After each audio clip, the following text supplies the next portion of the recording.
Every single time you go online, you're leaving a trail of data behind you, kind of like a digital exhaust. Most of us don't even think about it, but it's there and it's building up every single day. So let's dive into what that actually means for your privacy and, way more importantly, how you can start taking that control. It's a weird question to ask, right? But think about it. Your web browser is constantly talking, collecting these little breadcrumbs of data about your habits, your interests, everything. So the real question becomes, are you okay with the story it's telling about you? And there's actually a name for this: digital exhaust. It's not just one thing, it's the sum of everything.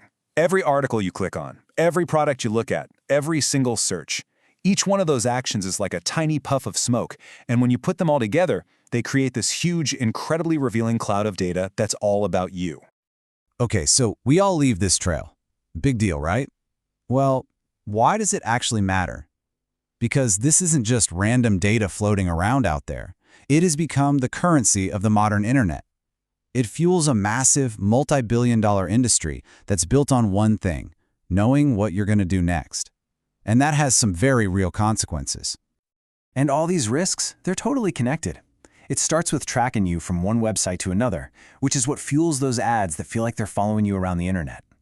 This data is also used for something called digital fingerprinting, where a unique profile of you is created based on your device's settings, like your screen size and what fonts you have installed. It can make you identifiable even without cookies. And of course, if you're on a shared computer, all this tracking can leave your personal history just sitting there for anyone to see. The thing you've got to remember is that this all adds up. One click doesn't mean anything, but thousands of clicks? That's practically a biography. This is how companies can figure out your shopping habits, your political views, your health concerns. Sometimes they know you better than your own friends do. All right, I know that all sounds kind of scary, but here's the good news. The main tool that's used to create all this digital exhaust is also the exact same key you can use to clean it all up. Let's talk about browser cookies. Look, we've all seen the pop-ups. We all kind of know what a cookie is, right? It's just that tiny little text file. You can think of it like a digital ticket stub. A website gives it to your browser to remember you, which is great for things like keeping you logged in or saving your shopping cart. But as we know, that exact same system is what powers most of the tracking across the web. And this right here, this is the whole game. Cookies aren't inherently evil. They're just a tool. For so long, that tool has been used by companies to track us.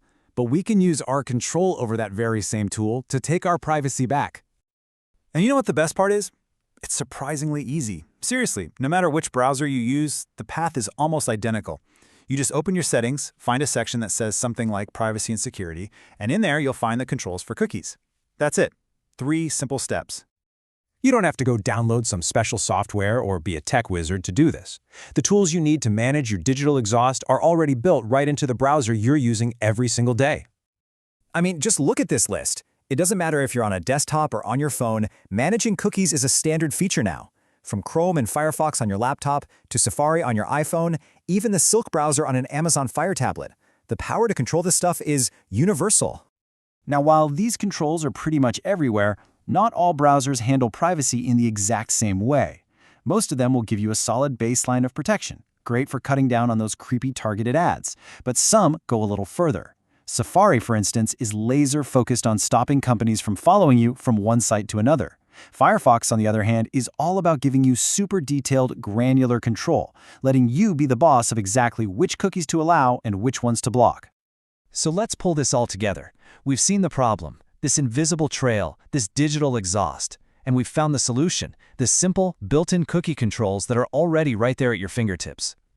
12. That's the number of major desktop and mobile browsers we're talking about that give you these controls. 12 different toolkits just sitting there waiting for you to use them. The access is there for the taking. And that's really what this all boils down to. Privacy isn't something extra you have to buy or install. It's a setting. It's a choice you can make. The power to decide who gets to track you is already built into the software you use every single day. And that really is the final question, isn't it? The technology's there, the control panel is waiting for you. It's no longer a question of if you can manage your digital exhaust, but will you?